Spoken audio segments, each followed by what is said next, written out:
박은입니다. 오늘은 드디어 가지고 나왔습니다. 바로 LG G7 ThinQ.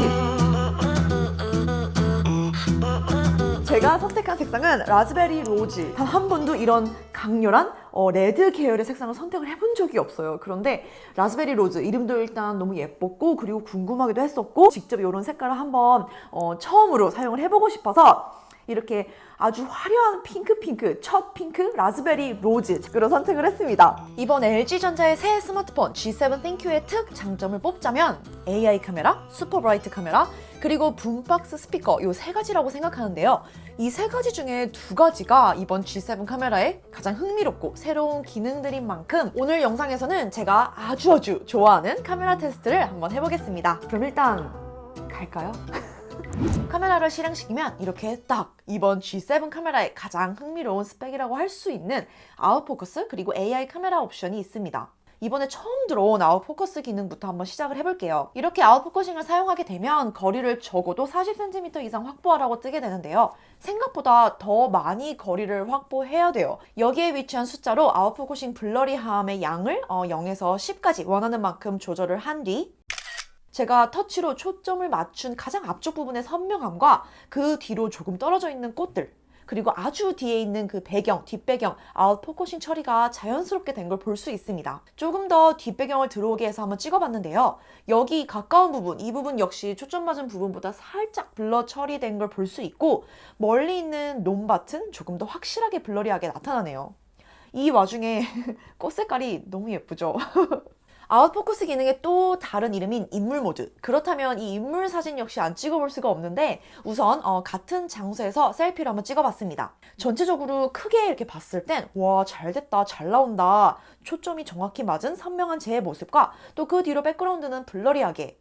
그런데 조금만 디테일하게 살펴보게 되면 제 어깨 너머로 있는 이 꽃들 좀 굉장히 어색하죠. 마치 포토샵으로 꽃을 어깨에 심어놓은 듯한 이 꽃들이 저와 아무래도 가장 가깝다 보니까 카메라가 이렇게 함께 인식을 해서 초점이 맞아버렸어요. 다음 사진도 흥미로운데요. 얼굴 옆에 있는 꽃 역시 카메라가 저와 함께 피사체로 인식을 해버렸고, 저의 손끝에 있는 이 꽃, 손에서 가까운 일부분만 이렇게 아웃포커스 처리가 덜 된 걸 볼 수 있습니다. 여러 장 촬영을 했는데 그 다음 사진은 또 괜찮아요. 이렇게 보면 이 손끝에 있던 어색함은 좀 사라지고 모두 블러리하게 되었고, 하지만 얼굴 뒤에 있는 이 꽃은 여전히 선명하게 초점이 맞아 있습니다. 그래서 셔터를 누르기 전에 카메라가 어느 정도 처리하기까지 시간이 걸릴 수밖에 없어서 조금 기다리는 것도 필요한 것 같습니다. 그 다음 사진은 AI 카메라로 찍었어요. 아웃포커스와 AI 카메라 확실히 온도 차이가 나죠. AI 카메라를 사용할 경우 스스로 피사체와 주변을 파악하고 최적의 온도를 맞춰준다는 걸 눈으로 직접 알 수 있는, 볼 수 있는 사진인 것 같습니다. 실제 이 카페 분위기의 어떤 따뜻한 느낌, 따뜻한 색, 온도가 모두 이 사진에 그대로 담아진 것 같아서 이 사진은 굉장히 마음에 들어요. AI 카메라는 스스로 피사체를 인식해서 화각, 밝기, 대비 등 최적의 촬영 모드를 적용해 주는 건데요. 카메라로 이렇게 피사체에 갖다 대면 관련 단어들이 화면에 하나하나씩 뜨게 됩니다. 방금 색 변한 거 보셨죠? 좋은 건 다시 한번. 갖다 대는 순간 이 화면의 색이 변하면서 피투니아, 자연, 분홍색이라고 단어가 뜨는 걸 볼 수 있습니다. 어때요? 좀 색이 과하긴 하죠. 조금 전에 아웃포커스로 찍은 꽃의 사진을 봐서 그런지 이 사진에선 유독 꽃이 너무 색채가 높게 표현됐는데, 물론 보기엔 화려하고 참 예쁘다라는 느낌이 딱 오는 꽃사진이긴 하지만 동시에 비교해서 보면 조금 과하지 않나? 라는 생각도 들어요. 왼쪽 사진은 아웃포커스 기능으로 찍었고 오른쪽은 AI 카메라로 찍은 사진인데요. 꽃 색깔이 표현되는 정도가 확실히 다른 걸 볼 수 있습니다. 꽃 사진뿐만 아니라 이제 자연을 담을 때 혹은 어떤 사물, 물체, 사람도 그렇고 AI 기능 카메라, AI 카메라를 사용하게 되면 다른 어떤 매뉴얼로 조절을 하지 않아도, 조작을 하지 않아도 얼마든지 선명한 색 표현과 좀 과할 때도 있긴 하지만 카메라가 알아서 설정을 해주기 때문에 그 부분이 아무래도 사용자의 입장에서는 편리하게 쉽고 간단하게 쓸 수 있지 않나라는 생각이 들어요. 저는 안드로이드 폰에 이 어지러울 정도로 많고 다양한 옵션들을 정말 다 제대로 써본 적이 없는 것 같아요. 모드에 들어가 보면 이제 전문가 모드가 있는데 DSLR을 만지는 느낌이랄까? 매뉴얼로 포커스와 ISO, 셔터 스피드까지 조절을 해서 사진과 영상을 찍어볼 수가 있습니다. 이 정도면 이제 꼼꼼히 내가 한번 잘 써보겠다라고 마음을 먹는다면 얼마든지 G7 카메라로 DSLR 모바일을 대신하는 스마트폰을 써볼 수 있을 것 같다는 생각이 드는데, 하지만 또 제가 항상 믿고 있고 강조하는 게 심플한 게 최고다라는 건데, 사실 유튜브를 하는 저도 스마트폰으로 찍을 때만큼은 쉽고 간단하고 빠른 걸 선호하게 되는데, 이걸 저희 엄마가 사용한다고 생각을 했을 때도 아마 혼자서는 절대 이런 모드조차 여는 일, 실행하는 일조차 없을 거라고 생각이 돼요. 그런 의미에서 이런 전문가 모드보다 일반 자동 모드를 더 많이 사용을 하게 될 텐데, 자동 모드만으로도 이렇게 선명하게 나와요. 과장된 색채가 아닌 실제 이 장소가 가지고 있는 색온도를 그대로 표현해낼 정도의 어떤 자연스러운 사진이라서, 저는 굳이 빛이 너무 많은 야외가 아닌 이상 예쁜 사진, 동영상으로 추억 남기기 위해서는 이 자동 모드면 충분한 것 같습니다. 저는 지금 정말 예쁜 곳에 왔어요. 이름도 예뻐요. 이름이 오슬로라는 데인데, 이름만 들어도 유럽에 온 것 같은 느낌이잖아요. 여기 제 뒤로 보이는 예쁘죠? 사실 카페 예쁜 데는 너무너무 많잖아요. 되게 많이 생기기도 하고. 그런데 제가 정말로 최근에 와본 새로운 카페 중에 단연 1등, 너무 예뻐요. 저도 추천을 받고 알게 돼서 왔는데, 이게 흔히 관광객들이 많이 오는, 또 제가 사는 동네 근처에 있는 게 아니라서 그냥 지나치면 몰라요. 그런데 저도 추천을 받고, 되게 숲속 카페 같은 너무 예쁘게 해놓은 좀 독특하게 매력 있는 카페가 있다라고 해서 오늘 또 다른 촬영도 할 겸 해서 왔는데 너무너무 예뻐요. 현재 후면 카메라로 촬영을 하고 있습니다. 이제 전면 셀피로 한번 바꿔볼게요. 지금은 전면 카메라 셀피로 전환을 했습니다. 사실 영상 퀄리티는 후면이 훨씬 좋죠. 그런데 이제 혼자 촬영할 경우는 또 이제 스스로의 모습을 보면서 해야 안정감이 들잖아요. 내가 어떻게 나오고 있는지, 뒤에 배경은 어떤지. 아웃포커스 AI 카메라, 그리고 또 하나의 특장점, 사실 G7뿐만 아니라 G 시리즈 하면은 광각 카메라로 유명한데, 이번 G7에서는 초광각, 이번 셀피 전면 카메라에서는 광각 모드가 사라졌어요. 살짝 아이폰 X과 비교를 한번 해보면 말 안 해도 다 아시겠죠? 왼쪽이 G7, 오른쪽이 아이폰 X.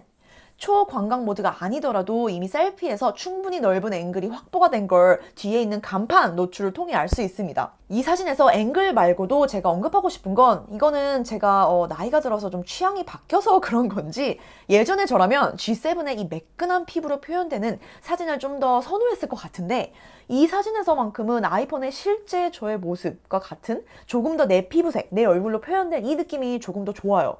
물론 다크서클도 좀 나타나고 적나라하게 보여지고, 비교적 조금 더 톤 다운된 아이폰 X의 표현 방식이 이 사진에서만큼은 더 마음에 드네요. 이번엔 드디어 초광각을 느껴볼 수 있는 후면 카메라 촬영을 한번 해보겠습니다.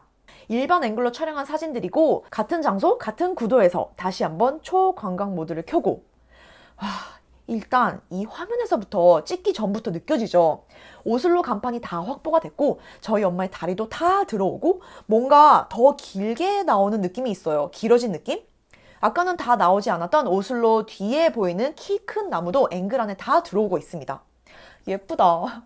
초광각은 이런 자연이 있는 곳에서, 뒤에 담을 게 많은 곳에서 찍으면 뭔가 압도적인 사진이 되는 것 같아요. 그래서 확실히 놀러 갔을 때, 여행 가서 활용하기 좋은 카메라, 좋은 모드인 것 같습니다. G7에서 역시 시네 비디오 모드가 있는데, 좀 특별하게 남기고 싶을 때, 혹은 SNS에 올릴 어떤 굉장히 느낌 있는 영상을 원한다면, 나는 이런 것도 있다, 이런 것도 가능해 라고 G7이 말해주고 있는 것 같습니다.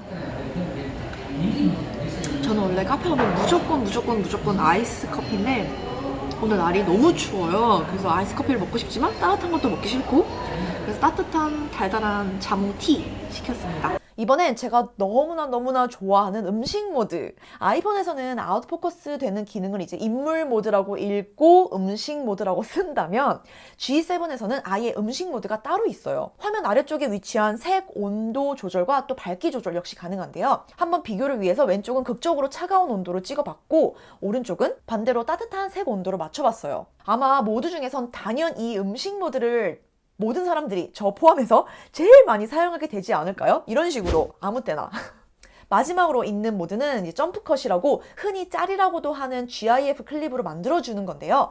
연속으로 여러 장 찍어서 묶어주고, 기본 4장부터 많게는 20장까지 선택을 할 수가 있어요. 3초에 한 번씩 마음껏 표정 기부를 한다면 이렇게 짤로 남길 수가 있습니다.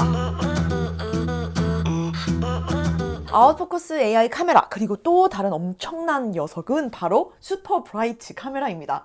밤 8시가 조금 넘어서 야경으로 요새 뜨고 있는 카페 사바 앞에 월정교에 갔습니다.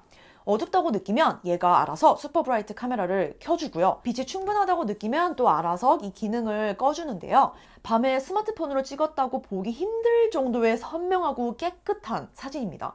이번 G7 카메라를 써보면서 너무 좋아서 이것만큼은 정말 G7 카메라를 쓰고 싶다라고 이런 생각이 들었던 게 참 많았어요. 복잡하지 않고 실제로 쓰기에 쉽고 간단하고 사용자의 입장에서 쉽고 편리하게 쓸 수 있도록 모든 이런 괜찮은 새로운 옵션들을 넣어놓은 것 같아서 더 마음에 드는 이번 G7 ThinQ 카메라입니다. 여러분들은 어떻게 생각하는지, 어떤 부분이 좋고 어떤 부분은 조금 아쉬운지 다양한 의견 남겨주세요. 저는 그러면 또 새로운, 다음에는 어떤 영상이 될지 모르겠지만 또 재밌는 새로운 영상으로 돌아오도록 하겠습니다. 빠이가!